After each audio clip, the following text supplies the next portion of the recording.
que um momento chave da cidade é final do século XIX, começo do século XX. No final do século XIX, começo do século XX, a cidade passou por várias transformações. Dizem a historiografia mais tradicional, motivada pela cafeicultura, pela industrialização, pela rede financeira e pela imigração, São Paulo teve uma nova fundação em 1872. De 20 mil habitantes, passou a ter 60 mil habitantes. O Chico me perguntava, como é assim, que é uma nova fundação? Alguns falavam que era uma nova cidade que estava surgindo. Mas eu sempre me questionava. Uma cidade não desaparece, né? A não ser se é um ataque deliberado de guerra, né? Para destruir aquela cidade, né? Populacionalmente, e para impor uma outra cidade. E, de certa forma, foi, né? Aí eu fui pesquisar o final do século XIX e começo do século XX, como uma data-chave nesse princípio. Eu não estou negando a cafeicultura, a industrialização, a imigração.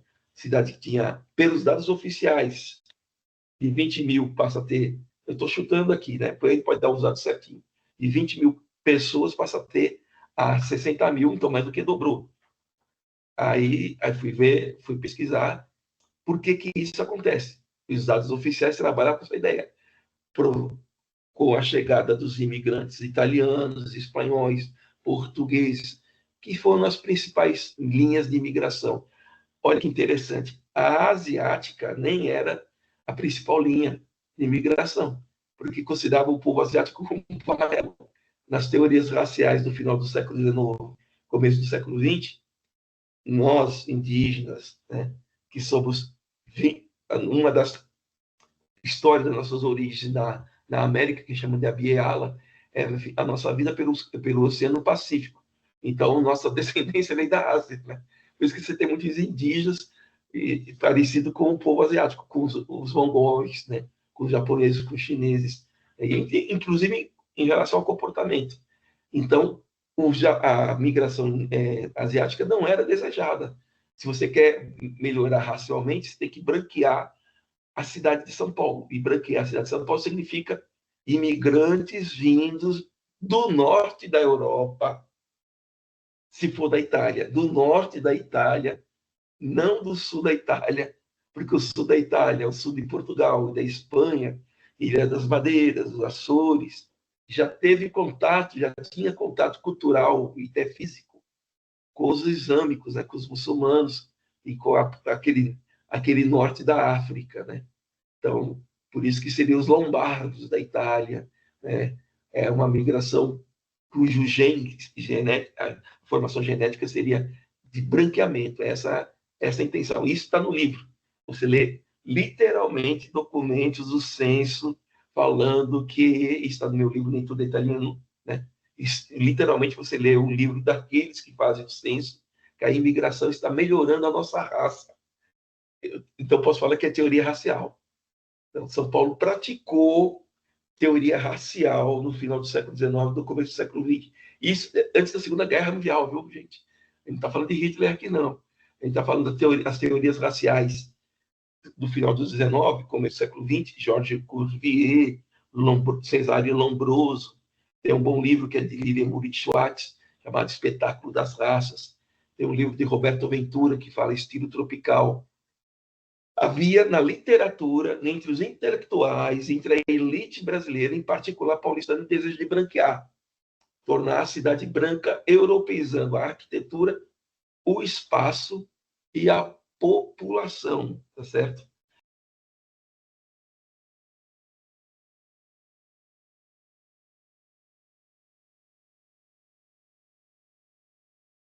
A Bahia foi onde começou oficialmente a invasão, há 525 anos.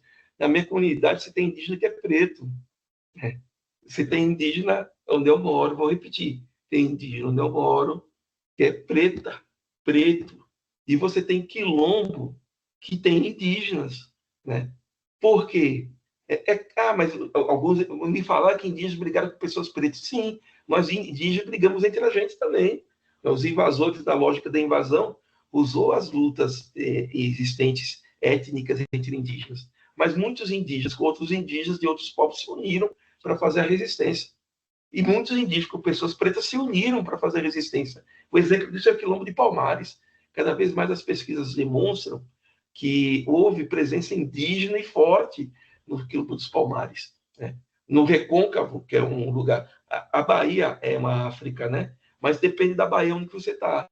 Se tu está em Salvador, é a África. Se você está no sul da Bahia, Ilhéus, Porto Seguro, né? É originários. Né? Cabrália, Santa Cruz de Cabrália, é indígena. Mas em Salvador tem a presença indígena e no sul da Bahia também tem a presença indígena. No Recôncavo foi descoberto um sítio arqueológico que na primeira camada está lá alçada de pessoas pretas, na segunda camada a alçada de pessoas indígenas. Então, é isso.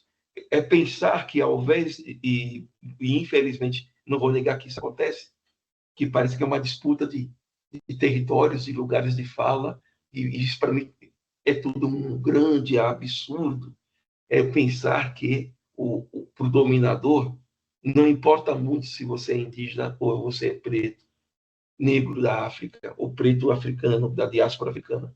É que se você vai ser explorado. Né?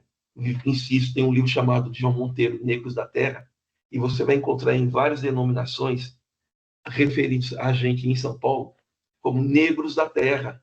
Nós somos os negros da terra. Né? O negro islâmico, o negro mouro, o negro africano e o negro da terra, que seriam nossos povos indígenas. Nós apanhamos no mesmo pelourinho, nós somos enforcados na mesma forca, nós fomos escravizados. E insisto na ideia,